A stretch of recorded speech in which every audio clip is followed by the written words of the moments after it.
अस्सलाम वालेकुम जी भरावां दा की हाल है। सब ठीक हो यार ना। अगे भी मैं एक वीडियो बनाई सी दरिया की खम के उत्ते, लेकिन यह दरिया की खम होर है। यह सतलुज दरिया है। यह वेखो ना मना डिगदियां पियां ने।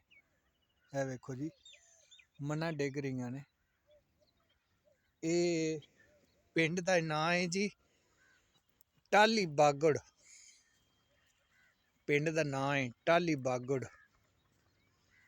ਉਹ ਮੈਨੂੰ ਦੋਸਤ ਮੇਰਾ ਲੈ ਕੇ ਆਇਆ ਤੇ ਦਰਿਆ ਤੋਂ ਤਕਰੀਬਨ 2 ਕਿੱਲੇ ਦੂਰ ਉਹਨਾਂ ਦਾ ਘਰ ਹੈ। ਉਹ ਵੇਖੋ ਜੀ ਉਹ ਘਰ ਹੈ ਉਹਨਾਂ ਦਾ ਜਿੱਥੇ ਮੈਂ ਸ਼ਾਦੀ ਤੇ ਆਇਆ ਹੋਇਆ।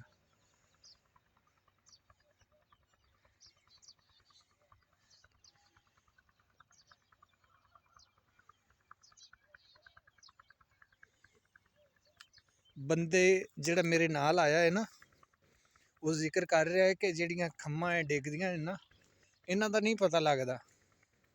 ਇਹ ਕਣਕ ਹੈ, ਇਹ ਕਣਕ ਹੈ ਜੀ, ਤੇ ਇਹ ਨਾਲ ਨਾਲ ਡਿੱਗ ਰਹੀਆਂ ਨੇ ਖੰਮਾਂ।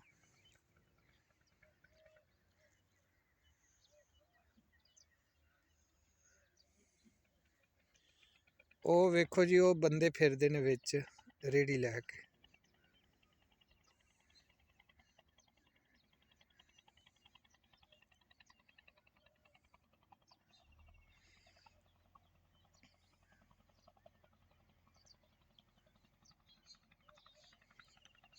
ਇਹ ਇੱਕ ਭੈਣੀ ਹੈ ਜੀ, ਡੇਰਾ ਹੈ।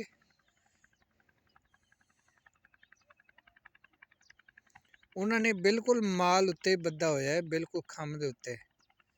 ਅੱਲਾ ਨਾ ਕਰੇ, ਖੁਦਾ ਨਾ ਖਾਸਤਾ, ਅੱਲਾ ਇਹ ਜਿਹਾ ਮੌਕਾ ਨਾ ਦੇ ਕਿ ਮਨ ਡਿੱਗਣ ਲੱਗਾ ਨਹੀਂ ਪਤਾ ਲੱਗਣਾ। ਕਿ ਇਸ ਤਰੀਕੇ ਹੀ ਅੱਗੇ ਸਲਾਬ ਦੇ ਵਿੱਚ ਲੋਕਾਂ ਦੀਆਂ ਮੱਝਾਂ ਰੁੜ ਕੇ ਆਈਆਂ ਸੀ। ਜਿਵੇਂ ਇਹ ਕਿ ਖੰਮ ਦੇ ਉੱਤੇ ਬਿਲਕੁਲ ਕਿਨਾਰੇ ਦੇ ਉੱਤੇ ਮੱਝਾਂ ਬੱਧੀਆਂ ਹੋਈਆਂ ਨੇ। ਤੇ ਜਿੱਥੇ ਮੈਂ ਖੜਾ ਹੋਇਆ ਨਾ ਜਿਹੜੀ ਥਾਂ ਤੇ, ਇਹ ਵੀ ਮਨ ਦਾ ਨਹੀਂ ਪਤਾ ਹੈਗਾ ਕਿ ਕਿਦੋਂ ਡਿੱਗ ਪਵੇ। ਇਹ ਵੇਖੋ ਜੀ।